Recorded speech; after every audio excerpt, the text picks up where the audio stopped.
Direct selling industry का future क्या है? इस बिजनेस की सच्चाई क्या है? लोग इस बिजनेस के बारे में बताने से क्यों कतराते हैं?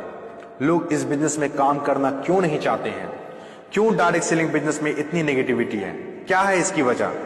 डायरेक्ट सेलिंग बिजनेस आने वाले वक्त का सबसे बड़ा बिजनेस है। क्यों? अगर आज आप दूसरी कंट्रीज को देखें, जो कंट्रीज आज डेवलप्ड है, उन सभी कंट्रीज के अंदर डायरेक्ट सेलिंग बिजनेस का बहुत ज्यादा प्रायोरिटीज दी जाती है, क्योंकि डायरेक्ट सेलिंग बिजनेस लोगों का बिजनेस है और जब तक दुनिया में लोग रहेंगे तब तक ये बिजनेस चलता रहेगा, क्योंकि ये बिजनेस लोगों पर डिपेंडेड है। जब तक लोग खाते रहेंगे, नहाते रहेंगे, कपड़ा पहनते रहेंगे, तब तक ये बिजनेस आपका चलता रहेगा। अपने इंडिया में कुछ लोग इसे फंसाने का काम बोलते हैं और कुछ लोग ये मानते हैं जिनके पास करने को कोई काम नहीं होता वे लोग ये काम करते हैं। मैं उन सारे लोगों से सहमत हूं, क्योंकि उन लोगों के पास अभी तक इस बिजनेस का प्रॉपर नॉलेज नहीं पहुंच पाई है। ये हम लोगों की जिम्मेदारी है कि इतनी पावरफुल और ब्यूटीफुल इंडस्ट्री के बारे में लोगों को समझाएं।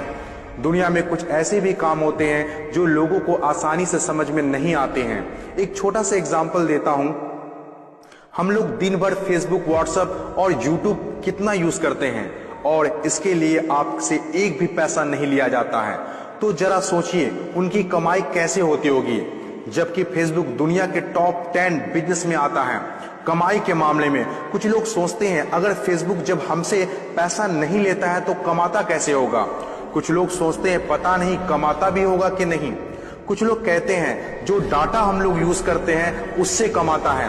डाटा का पैसा सिम वाले को जाता है, जिसका सिम हम लोग यूज करते हैं, चाहे वो एयरटेल हो या जियो हो। ना तो जानते हैं और ना ही जानना चाहते हैं कि कमाई आखिर कैसे होती है। दोस्तों, सबसे पहले आपके लिए ये जानना जरूरी है कि कोई भी इंडस्ट्री कैसे चलती है और कैसे बनती है।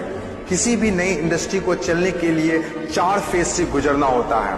पहला जो फेज होता है वो होता है नेगेटिव फेज, और आज direct selling industry negative phase में है। ये फेज हर नई इंडस्ट्री को झेलना ही पड़ता है। जब भी मार्केट में नया बिजनेस आता है तो लोग पहले उसे ठीक से समझ नहीं पाते हैं और अनदेखा कर देते हैं। जैसे बैंकिंग सेक्टर के साथ हुआ, इंश्योरेंस सेक्टर के साथ हुआ, टेलीकॉम इंडस्ट्री के साथ हुआ। पहले ना तो लोग बैंक में पैसा जमा करते थे और ना ही इंश्योरेंस लेते थे, क्योंकि इंडस्ट्री नई थी, लोग डरते थे, किसी पर भरोसा नहीं था। लेकिन आज देखिए, यही इंडस्ट्री है जिसके बिना किसी राज्यों की कल्पना करना असंभव है।